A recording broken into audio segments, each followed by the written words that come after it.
Որևէ ներարկում ստացել է թեկուզ, ասենք, կաթիլայիններ, որպեսզի ծնունդ լրացվի։ Ժամը 13:00-ի դրությամբ Նարեկ Սամսոնյանի ինքնազգացողությունը վատացել է, ասեմ, որ դեռ նախորդ օրը գիշերվանից է ինքնազգացողությունը վատացած եղել, բայց ժամը 1-ի դրությամբ ավելի շատ է վատացել եւ բուժակի կողմից հերթական չափումների ընթացքում պուլսի արձանագրվել է պուլսի շատ բարձր մակարդակ, ցածր ճնշում եւ մի քանի այլ ազդանշաններ կրծքահավանդակի շրջանում շնջարգելության եւ ցավերի զգացողություն, որը ենթադրում է նախաինֆարկտային շրջանի վիճակ։ Եվ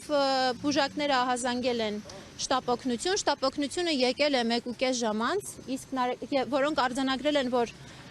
ամեն դեպքում հիվանդանոց տեղափոխելու անհրաժեշտություն կա, Նարեկ Սամսոնյանին տեղափոխել են հիվանդանոց ժամը 13:00-ին, այսինքն վատ զգալուց հետո մի քանի ժամ անց, եւ այնտեղ իրականացրել են EKG, վերցրել են համապատասխան նախաինֆարկտային վիճակը բացառող անալիզը, տրոպոնին կոչվողը, եւ փառք Աստծո անալիզները ցույց են տվել, որ այդպիսի վտանգ տվյալ պահի դրությամբ չկա։ Նախաինֆարկտային վիճակ չի եղել։ Նախաինֆարկտային վիճակի նախանշաններ եղել են, բայց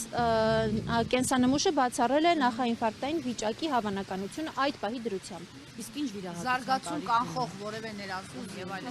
Ոչ, որևէ ներարկում չի եղել, միայն վերցվել է նմուշառում համապատասխան ստուգումը իրականացնելու համար։ Ինչ վիրահատության կարիք։ Վիրահատական միջամտության մանրամասների բացահայտել չեմ կարող, քանի որ դա բժշկական գաղտնիք է իրանից ենթադրում։ Մենք պաշտպաններս թույլատրելիության սահմաններում խոսում ենք դրա մասին, ավել բան ասել չեմ կարող եմ միայն ասել, որ համապատասխան բուժում իրականացնող բժիշկը ցուցել է շտապ վիրահատական միջամտություն եւ հայտարարել է քրեակատարողական հիմնարկում եւ համապատասխան ՊՕԱԿ-ի աշխատակիցների համար, որ եթե այս մարդը լիներ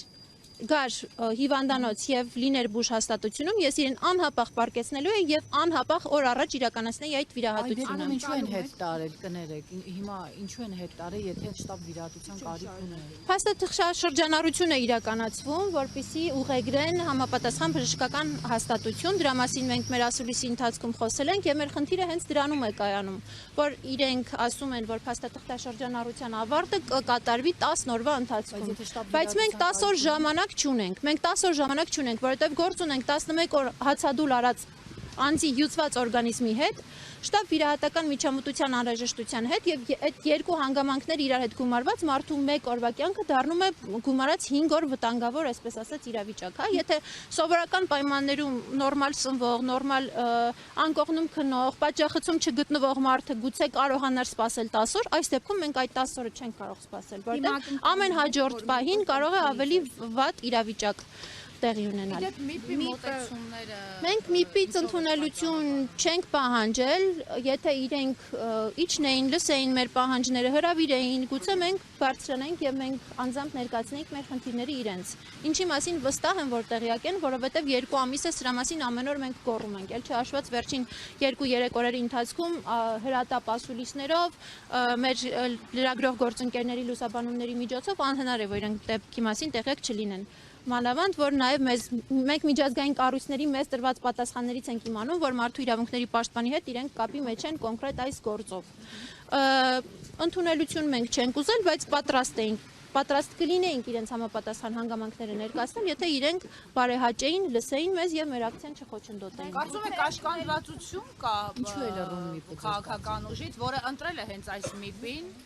Մանավանդ, որ նույնիսկ կարծիք չի հայտնել, կարծում եմ հիմա գնահատականները այնքան ակնհայտ են, այնքան աղաղաղկող են, որ անգամ որևէ գնահատական տալու յուրաքանչյուր Հայաստանի Հանրապետության քաղաքացի կարող է իր մեջ համապատասխան հետևությունները անել։ Այդքան աղաղակող են MIP-ի լռության հանգամանքները։ MIP-ի լռությունը պարզապես այնպես չի, որ այսպես փողոցով անցնող հասարակ քաղաքացի է կարող է տեսնել այստեղ ինչ է կատարվում եւ չարձագանքել։ Դա դիրքորոշման մոտեցման հարց չէ, դա MIP-ի սահմանադրական մանդատի շրջանակներում է, իր գործառույթն է, իր լիազորությունն է այս դեպքին արձագանքել եւ համապատասխան քայլեր իրականացնել է։ Եվ լռությունը այնքան աղաղակող է, որ դա դառնում է հանցակցություն։ Դա դառնում է հանցակցություն եւ Հայաստանի Հանրապետության յուրաքանչյուր քաղաքացի իր մեջ կարող է համապատասխան գնահատական տալ այս լռության առնչությամբ։ Բայց գուցե ընդունելություն պահանջեիք եւ ընդուներ։ տեսեք, 11 օր շարունակ, երբ հացադուլի մեջ գտնվող անձի վերաբերյալ հրատապ բժշկական միջամտության անհրաժեշտության մասին մեր գոռոցների վերաբերյալ որևէ տող չի գրվում, մենք չենք կարող ակնկալել պահանջել որևէ քայլ այս կառույցից։ Իրենք եթե ուզում են, կարող են նախաձեռնել։ Մենք պատրաստ ենք բոլոր փաստաթղթերը տրամադրել, բոլոր մանրամասները տրամադրել դեպքի մասին։ Մենք եկել ենք այստեղ արձանագրումներ անելու, չենք եկել որևէ բան պահանջելու, որ սա ֆիքսվի որպես պատմություն, որ սա դառնա արձանագրում, փաստ, թե ինչպես է Մարդու իրավունքների պաշտպանի գրասենյակը 11 օր շարունակ լռում Հայաստանում աղաղակող ապօրինի խայտառակության եւ մարդու առողջության եւ կյանքի սպառնացող վտանգի հանգամանքների մասին։ Երենք նաև նրան տեսակցել եք, չնայած նա արդեն ուղերձել է, սակայն ձեր միջոցով ինչ ասաց ձեզ, ինչ ասաց, ինչ փոխանցեց, գուցե դուք իր խոսքը փոխանցեք։ Դե մենք շատ անհանգիստ էինք երեք ամբողջ օրը, քանի որ առողջական վիճակը կտրուկ վատացել էր, ամբողջ օրը անհանգիստ ենք եղել եւ գիշերը տեսակցեցի, որպեսզի հասկանամ ինչ հանգամանքներում կարող եմ տեսնել Նարեկ Սամսոնյանին։ Օրգանիզմը բավականաչափ հյուծվել է, 11 օր հացադուլ անել է եւ որևէ սնունդ չընդունելը խաղու պարզ չէ արգելի գործընկերներ։ Մարդիկան ուղղակի 4-5 օր հացադուլից հետո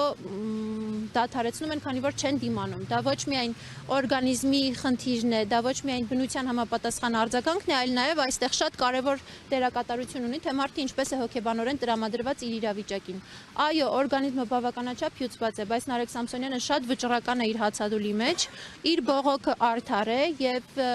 անարդարության դեմ համապատասխան գործողության քայլ է, որը մարդուն ստիպում է ենթադրել, որ ինքը պարզապես չի համակերպվել ապօրինության հետ, չի նստել տեղը լուռ եւ անում է ինչ-որ մի բան։ Այս առումով Նարեկը շատ մտքով, հոգով շատ ուժեղ է, ամուր է, ես երեք նրան տեսել եմ այդ վիճակում, ինքը հաստատակամ է իր պայքարի մեջ, բայց ես նրան տեսել եմ շատ հյուծված։ Հունվարի 9-ի դատավարությունը բաց է եղել, դուք այնտեղ նրան ֆիզիկական վիճակին ականատես եղել եք։ Ես ասեմ, որ հիմա բավականաչափ փոխված է, բավականաչափ նիհարած է, օրգանիզմը բավականաչափ հյուծված է, եւ դրան գումարվել է նաեւ առողջական լուրջ խնդիրը, որը կա, որը հացադուլի հանգամանքների հետ գումարվելով ավելի լուրջ խնդիր է դառնում։ Մենք դրա մասին եւս շատ խոսել ենք, բազմաթիվ փակ հրապարակային եւ ոչ հրապարակային ուղերձներ եւ կոչեր կան Նարեկ Սամսոնյանի հացադուլը դադարեցնելու առնչությամբ։ Ինքը շատ գիտակցված քայլ է արել եւ որևէ մեկի հորդորին չի սպասում հացադուլը դադարեցնելու առնչությամբ։ Իհարկե շատ շնորհակալ ենք բոլոր մտահոգ մարդկանց, բոլոր մտահոգ կառույցներին, որոնք նման հորդորներով հանդես են գալիս, հասկանում ենք, որ դրա տակ մտահոգությունն ու անհանգստությունն է, բայց դա գիտակցված ընտրողաբար քայլ է եղել, ոչ թե ինչ-որ հախուռն գործողություն է եղել, դա եղել է գիտակցված ընտրություն, եւ այդ գիտակցված ընտրության պահանջը այն է անհապաղ ազատ արձակել իրեն։ Այս պահի դրությամբ դեռևս իրականացված չէ։ Եվ մենք շարունակում ենք կանգնել Նարեկ Սամսոնյանի իրեն անհապաղ ազատ արձակելու պահանջի կողքին, սատարում ենք իր քայլը որպես թիմ, որպես պաշտպաններ, որպես նրան աջակցողներ, պատրաստ ենք նրա ձայնը լսելի դարձնել ամենաբարձր մակարդակով, դրա համար իրականացնում ենք այս բոլոր գործողությունները, ասուլիսները, ակցիաները, որպեսզի նրա պահանջը օր առաջ կատարվի, բայց այս պահին մենք ունենք առավել հրատապ խնդիր։ Դա Նարեկ Սամսոնյանին օր առաջ բուժհաստատություն տեղափոխելն է, որովհետև այդ կարգավիճակում ամեն վայրկյանը նրա համար, նրա կյանքի համար սպառնալիք է ներկայացնում։ Նորից եմ ասում, եթե հիմա նորից իր առողջական վիճակը վատթարանա, Աստված չանի,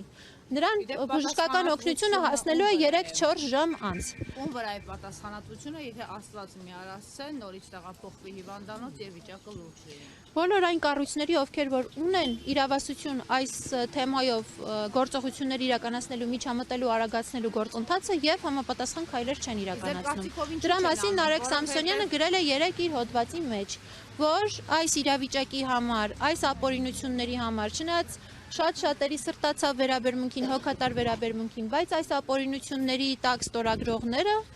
պատասխանատվություն են ենթարկվելու իրենց անգործության եւ լռության համար։